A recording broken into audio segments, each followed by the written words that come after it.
Prime Minister David Cameron saying that do not blame the weak economy. The street's been quiet today as Britons look to U.S. security experts for some help.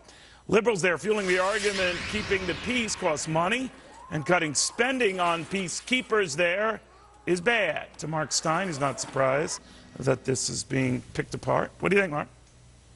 Well, this is basically the same story as the downgrade, Neil, because this is the logical endpoint of the big government welfare society.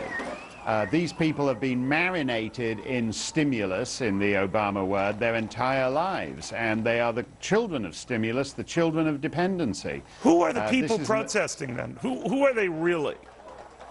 Well, they're people, one-fifth of British households, one-fifth of British children are raised in households where nobody works. One-tenth of British adults have not done a day's work since Tony Blair became Prime Minister on May the 1st, 1997. This is lifelong dependency, multi-generational dependency. You wind up with people who, feral beasts who know nothing but to lob concrete through shop windows to steal the latest electronic toys. So they blame Cameron for raining on that parade. Yes, because the welfare state is unaffordable.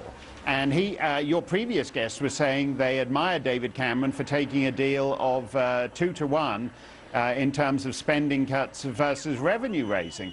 But what we see on the street is the hollowness of that policy and the wickedness of that policy. These are people who have no understanding that human self-worth and dignity comes with getting up in the morning, dressing, going off and doing a day's work and providing for your loved ones. That is a lost world to these people. I'm just wondering if you're President Obama or any of the ruling parties in Washington and you're looking at these demonstrations and saying, look, we got to make some tough cuts, tough decisions, or at least curb the growth of some of these programs that people have just come to expect, even though the money isn't there for them to expect, that they might hold back for fear that it gets just like that here.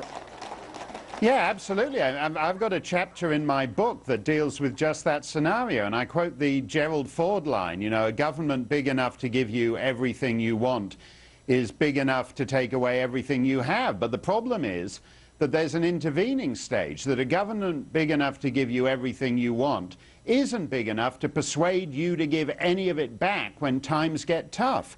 And what we see in London, what we see in Athens, what we see in Madison, Wisconsin, is the selfishness of the so-called dependency communitarian culture, that in the end, when times get tough, people say, no, I want my pension. No, I want my benefits. No, I want to retire at 53, no matter if it bankrupts the state. So when you and we in this country see all these protesters in all of these countries, are they speaking for the majority, or are we missing the silent majority that Spiro Agnew, Richard Nixon, and Ronald Reagan, all these other guys used to talk about years ago? What's the real deal? Well, I would say Nixon's silent majority has got quite a bit smaller since then. And if you look at, say, Greece, the productive class is caught in a pincer movement between the government class and the dependency class. They function as a kind of good cop, bad cop routine, squeezing the productive class from both ends. You see that in California, where the people who have to pay both for the bureaucracy and for the dependency eventually get sick of that burden and start to leave the state. And I think the danger in a country like Greece is that if you've got a great business idea in Athens, the best thing you can do is buy a one-way ticket out of there. There's no point trying to develop that business idea in the climate in Greece. And the danger is that once the state and its dependents get to a certain size, then the productive class just gets crushed by this great rotting dead albatross of dependency and benefits and welfare and stimulus that the government hangs around its neck. We don't want to wind up like London. All right. You think this guy speaks well. You should read the way he writes after America, running up the bestseller charts. Mark Steyn, thank you very much. Good seeing you.